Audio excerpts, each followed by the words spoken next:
Okay, so we're talking about Elijah. Introduce human philosophy, scripture. All people write down laws, anyways. Poetry, philosophy. We're talking about in your Kings, which you consider Old Testament, which is just no different than the New Covenant, same story. 1912. 1 Kings 19:12.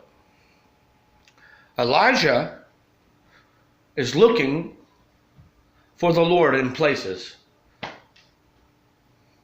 This is only a story, okay? It's only philosophy. What I mean by this is that what it is highlighting here is the fact that you search for scripture, you search for God in scriptures. You search for it in a place, but you have not understood that God is all of you. And it is always a gentle, small whisper, which was, hey dummy, I'm right here all the time. It's not a popular conception, okay? It is the least of these. It's because it's not widely accepted, okay? The idea of scripture, believing that God is in scripture, that's what they're trying to highlight here. The fact that people keep writing scriptures, they keep doing that.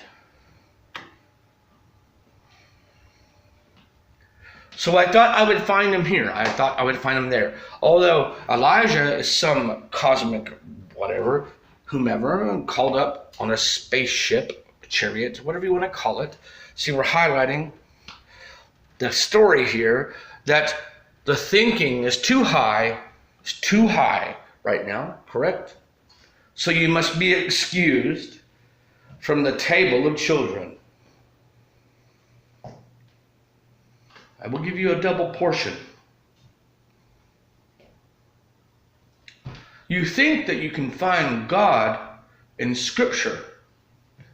Absolutely incorrect. You think that you can find God in your beliefs? Absolutely incorrect. You believe that God resides in Scriptures? The maker of the entire universes and planets and all these things, galaxies, lives in a book? Do you think that? Honestly, do you really think that? So this is the philosophy being highlighted here.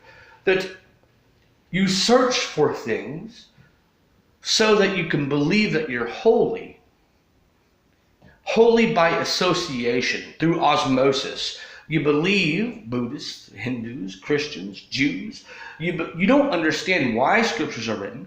You just want to be close to them and swear that there's a God and all these. There is a programmer somehow, but if I call it God or Yehovah or Jehovah or whomever, the words, because you're not familiar with the words, you become upset. Right now, I could walk into any church and where I reside, okay? I could say, Yeshua, and they go, what are you talking about? Why? It's the same name as this dude. Okay? But because they don't understand it, they're confused. They're completely confused. They never went out and learned languages. They just wanted to feed their faces and serve themselves. They never tried to expand themselves. This is the same thing with all people. Buddhists, the Islamic Muslims believe in Muhammad. The Christians believe in Jesus. The Muslims will call him Isa. His name is Joshua or Yeshua. See, there's no end to this madness because you're uneducated.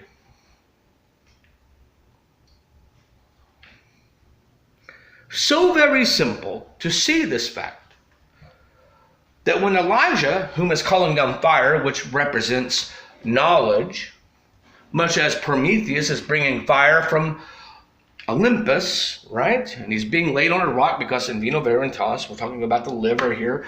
Why is Jesus struck in the right side? Why is Jesus in the right hand? Why did the dove land on the right shoulder? We're talking about the process of metabolism of just bland law into truth. If you're drunk, you just care about everyone. If you're a good person. The vulture eating the liver, and here comes Hercules to save. So, the rock, Peter, Kepha. Very simple. And all of you want to choose a side when you should just stop and realize that you're all brothers and sisters, whatever today, whatever you consider yourself or call yourself. Get along. Slow down. Realize, understand. It's very easy. So the scriptures are telling you that you're looking for God in some place. I thought it was the wind. I thought it was the volcano. I thought it was the earthquake. Whatever. And God goes, I'm not in your scriptures because these are not relevant. This is only a recording. And should you not understand that all things go through this process, proceeds, whatever. I'm not found in these things like this. The prophecy written in it is very true, and it's been transcribed and recorded by every religion on the planet. You have Ragnarok, Apocalypse, the Hopi Indians say it so that 1,000 years at the not. Oh my goodness, 1,000 years. Do you not see the relevance? Do you not see it's the same story told over and over and over again? The prophecy is real. But many of the stories are just philosophical poetry. Okay? And you need to understand this. The Hopi Indians are talking about a 1,000-year Messiah. The Nazis are talking about a 1,000-year Messiah. 1,000-year Reich, whatever. The Christians are talking about a 1,000-year. Hindus are talking about a 1,000-year. See, the Christians, what they fail to understand is when it says the foundation of this world, heaven shall be made on this place. And then the beast is released, locked up and released again. See, people don't read the scriptures. So therefore, they don't understand it. How can you understand something if you don't read it?